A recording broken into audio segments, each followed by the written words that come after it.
AI가 생산성을 폭발시키면 사회는 더 풍요로워질까요? 문제는 그 열매가 일자리 증가로 그대로 이어지지 않을 수 있다는 것입니다. 그래서 2025년 들어 보편적 기본소득, 즉 UBI가 안전판으로 급부상합니다. 그런데 UBI는 해답일까요? 아니면 더 큰 문제의 시작일까요?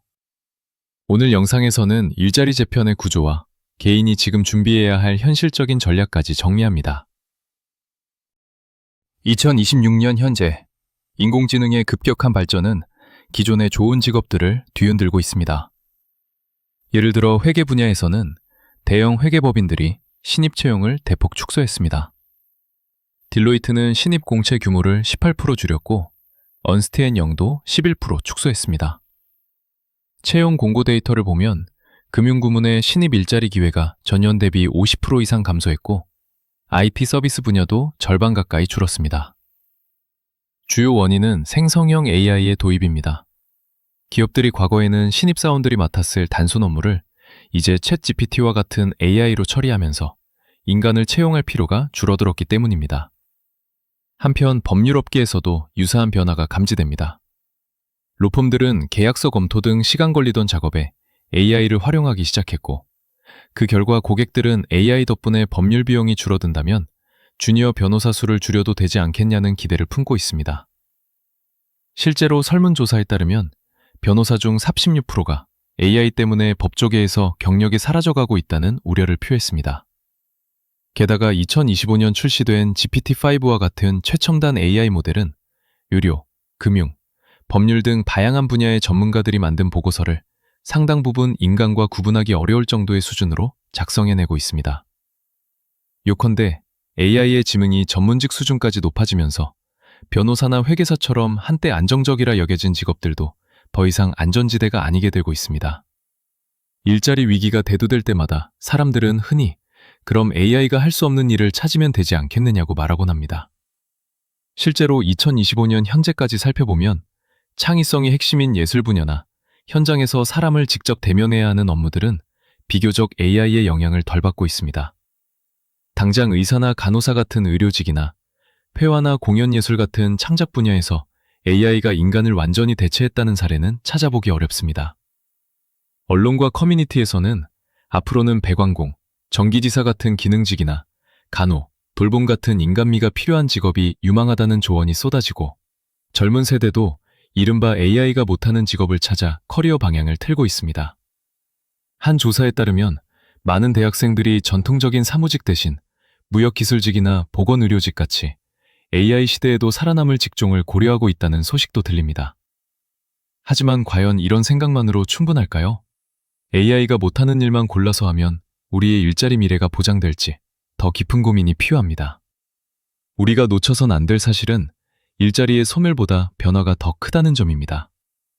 역사적으로 신기술이 등장하면 기존 직업 일부는 사라지지만 동시에 새로운 직업과 역할이 생겨나며 노동구조 전반이 재편되곤 했습니다. 실제로 세계경제포럼이 2025년에 발표한 보고서에 따르면 2025년부터 2030년 사이 전 세계 일자리의 약 22%가 기술 발전과 경제 여건 변화로 인해 크게 바뀔 전망입니다. 이 기간에 새로 생겨날 일자리가 현재의 14% 규모, 약 1억 7천만 개에 달하지만 동시에 없어질 일자리도 8%, 약 9,200만 개에 이르러 결국 승쟁 일자리는 7% 정도, 약 7,800만 개에 머무를 것으로 예측했죠. 다시 말해 AI 등의 등장으로 어떤 직업은 줄어들고 또 다른 직업은 늘어나면서 노동시장이 양쪽 방향으로 모두 큰 진폭의 변화를 겪는다는 의미입니다. 없어지는 직업이란 주로 반복적이거나 사무보조적인 역할들입니다. 보고서는 앞으로 5년간 전통적인 사무직과 관리직의 수요가 크게 감소할 것으로 전망했는데 예컨대 격리 출납원, 비서직, 은행 창구 직원, 자료 입력원 등 정형화된 업무 위주의 일자리들이 빠르게 줄어들 것으로 보입니다. 반면 늘어나는 직업의 면면은 우리가 흔히 현장직이라 부르는 것들과 첨단 기술 분야로 양분됩니다. 농업 노동자, 택배 배달원, 건설 노동자, 매장 판매원, 식품 가공업 종사자처럼 육체적 활동이 큰 역할을 하는 직종들이 2030년까지 가장 큰 폭의 고용 증가를 보일 것이라는 예상은 놀랍습니다. 그리고 다른 한편으로는 데이터 전문가, 핀테크 엔지니어, AI 머신러닝 전문가, 소프트웨어 개발자 등 첨단 기술직이 수요 급증 직업 상위권을 차지했습니다. 또한 녹색 산업 전환에 따라 전기차나 재생에너지 관련 신산업 직무들도 빠르게 부상하고 있습니다. 이런 흐름을 종합해보면 일자리가 줄어든다기보다 그 내용과 형태가 크게 바뀐다는 말이 더 정확할 것입니다. AI가 기존의 일을 모두 없애버리는 파괴자라기보다는 우리의 일을 새롭게 정의하는 재편자로 작용하고 있는 것이죠. 그렇다면 AI 시대에 우리는 어떤 직업관을 가져야 할까요? 많은 전문가들은 앞으로 중간 수준의 기술이나 지식만으로는 부족하고 두 가지 방향 중 하나를 택해야 한다고 조언합니다. 첫째는 인간 최고, 즉 자기 분야에서 AI를 능가할 만큼 최고 수준의 역량을 갖추는 것입니다. AI 덕분에 반복적인 일은 자동화될 테니 인간에게 남는 일은 더 높은 차원의 창의성과 전략이 필요한 업무뿐일 수 있습니다. 실제로 법률업계의 사례를 보면 AI가 서류 검토나 사례 조사 같은 단순 작업을 대신해주자 변호사들은 보다 전략적이고 고차원적인 일에 집중할 수 있게 되었다고 합니다. 기술업계에서도 AI를 협업도구로 삼아 인간의 창의력을 극대화하는 사람이 크게 각광받고 있죠. 결국 AI를 활용해 자신의 생산성을 극대화하고 인간만이 할 수 있는 통찰과 혁신을 보여주는 최고급 인재가 된다면 어떤 직종이든 살아남을 확률이 높아집니다. 둘째는 AI가 대체하기 어려운 일, 즉 육체적 노동이나 대면 서비스처럼 AI 기계가 흉내내기 힘든 분야의 전문가가 되는 길입니다. 앞서 언급했듯이 2025년 현재도 간호사, 유치원 교사, 사회복지사처럼 사람과 직접 접촉하는 직업들은 비교적 안정적인 편입니다. 또한 전기공, 배관공, 용접공 등 숙련 기능직은 당장 AI 로봇이 섬세한 손기술까지 따라하기 어렵기 때문에 노동시장의 최후보루로 불립니다. 실제로 세계경제포럼 조사에서도 건설 현장 직군이나 운송, 돌봄 서비스 인력이 향후 지속적으로 높은 수요를 보일 것으로 전망되었습니다. 요컨대 AI에 대체될 걱정 없는 분야에서 손에 익은 기술을 갖춘다면 미래에도 꾸준히 일자리를 얻을 가능성이 높다는 것입니다. 물론 이 두 가지 길은 서로 다른 듯 보이지만 공통점이 있습니다. 그것은 평균적인 수준으로는 안 된다는 점입니다. AI는 이미 많은 영역에서 평균적인 능력을 대체해버릴 정도로 발전했습니다. 그렇다면 인간은 AI보다 한 발 앞서는 최고가 되든지 아니면 아예 AI가 따라올 수 없는 다른 길을 개척해야 한다는 결론이 나옵니다. 평범함과 평균으로는 생존을 장담하기 어려운 시대가 온 것이죠. AI가 몰고 오는 변화의 이면에는 씁쓸한 그림자도 존재합니다. 기술의 혜택으로 전체적으로 새로운 일이 생긴다 해도 전반적인 고용 기회가 감소할 수 있다는 우려입니다. 실제로 전 세계적으로 노동 가능한 인구 중 취업자의 비율은 1990년대 초 62%에서 2024년에는 58%까지 떨어졌습니다.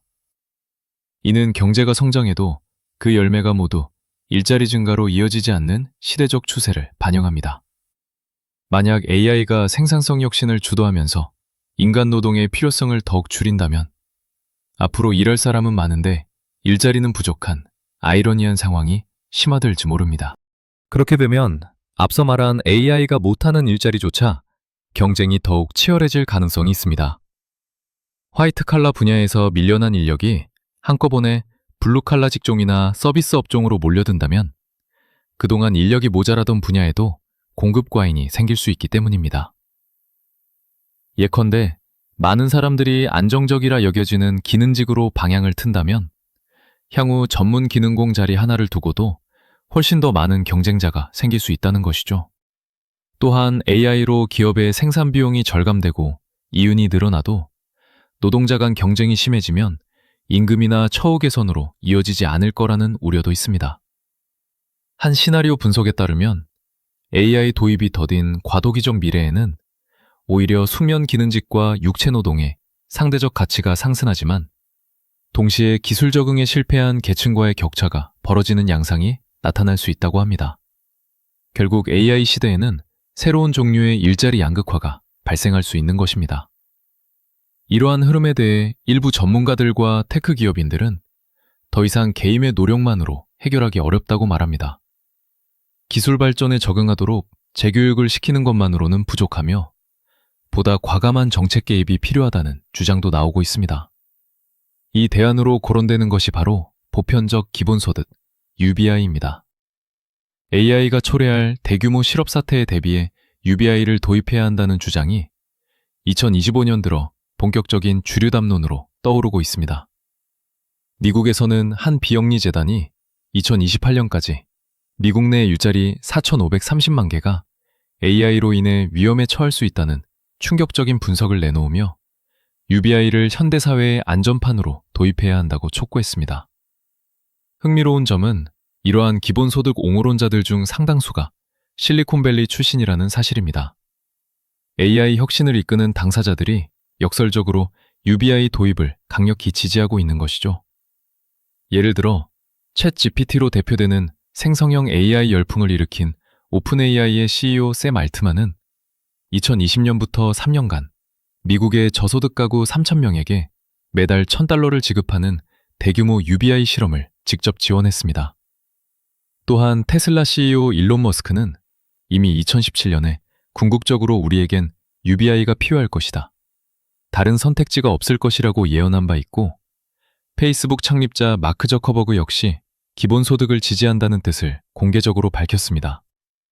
이렇게 빅테크 기업의 리더들마저 UBI를 언급하는 이유는 분명합니다.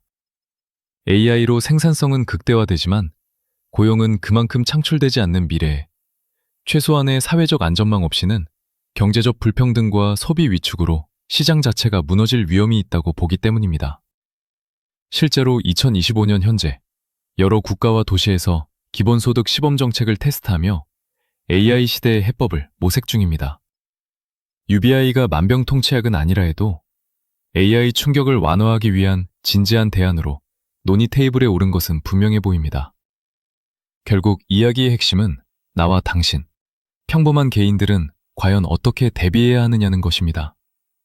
AI 시대의 일자리 지형이 어떻게 바뀔지에 대한 거시적 전망도 중요하지만 당장 눈앞에서 직면할 변화에 개인 차원의 전략을 세우는 게 더욱 절실하니까요. 그렇다면 과연 우리는 무엇을 배우고 어떤 능력을 길러야 할까요? 첫째로 강조해야 할 점은 AI를 두려워만 하지 말고 적극 활용해야 한다는 것입니다. 앞으로의 직업 세계에서 AI는 일상의 도구가 될 가능성이 높습니다. 잘 활용하면 전문가 한 명이 수십년 몫의 일을 해낼 수 있을 정도로 생산성을 높여주는 파트너가 될 수 있죠. 따라서 AI 리터러시, 즉 챗 GPT와 같은 도구를 어떻게 쓰고 협업할지 배우는 능력이 필수입니다. 실제 기업들도 직원들에게 AI 활용법을 가르치거나 디지털 기술 재교육을 하면서 미래 인력을 준비시키고 있습니다. WEF 보고서에 따르면 앞으로 5년간 기업들이 필요로 하는 기술의 39%가 새롭게 바뀔 것으로 예상되는데 그 최우선 순위가 바로 AI와 빅데이터 활용 능력이라고 합니다. 다시 말해 데이터를 읽고 AI에게 일을 시킬 줄 아는 사람은 어디서나 환영받겠지만 그런 기술을 습득하지 못한 사람은 설 자리를 잃기가 쉽다는 뜻입니다. 하지만 기술만으로는 부족합니다. AI가 아무리 똑똑해져도 인간 고유의 강점이 남기 마련입니다. 우리가 집중해야 할 둘째 요소는 바로 인간다움, 즉 AI가 쉽게 따라할 수 없는 역량을 개발하는 것입니다. 예컨대 창의적인 문제 해결력, 비판적 사고, 공감과 소통 능력, 리더십 등은 앞으로 상대적으로 가치가 더 커질 것입니다. AI 시대에는 오히려 기계에는 없는 인간적인 재능이 돋보이기 때문이죠. 한 조사에서는 기업들이 가장 중요하게 여기는 역량으로 분석적 사고와 유연성, 탄력적 대응력을 꼽았고 그 다음으로 리더십과 사회적 영향력을 들었습니다. 결국 끊임없이 학습하며 새로운 환경에 적응하고 사람들을 이끌고 협력하는 능력을 지닌 사람이 미래에도 두각을 나타낼 가능성이 높습니다. 셋째로, 전문성을 강조하고 싶습니다. AI 시대에는 만능 팔방미인보다는 한 분야를 깊이 있게 파고들어 전문성을 갖춘 인재가 빛을 발할 것입니다. 왜냐하면 범용적인 기술이나 얕은 지식은 AI가 더 잘해버릴 테니까요. 반면 특정 분야에 숙련된 기술자나 오랜 경험에서 우러난 노하우를 지닌 전문가는 여전히 귀합니다. 그것이 육체노동 직종이든 아니면 AI를 다루는 기술직이든 자신만의 전문 분야를 가져야 합니다. 예를 들어 요즘 젊은 세대 중에는 대학을 졸업하고 목수나 농부의 길을 택하는 이들도 있습니다. 겉보기엔 비전통적 선택이지만 본인이 흥미와 재능을 가진 한 분야를 잡아서 숙련공이 되는 길이죠. 이런 장인 정신은 AI 시대에도 쉽게 대체되지 않는 가치가 될 것입니다. 마지막으로 평생학습의 마인드셋이 중요합니다. AI 시대엔 정답이 없고 변화만 있다고들 합니다. 지금 몸담은 직업이 10년 뒤에도 존재하리란 보장이 없고 새로운 기술이 나올 때마다 우리 모두 초심자로 돌아가 배워야 할 각오를 해야 할지 모릅니다. 두려워하기보다는 유연한 자세로 끊임없이 배우고 호기심을 유지하는 것. 이것이 AI 시대를 살아가는 우리에게 가장 필요한 태도일 것입니다.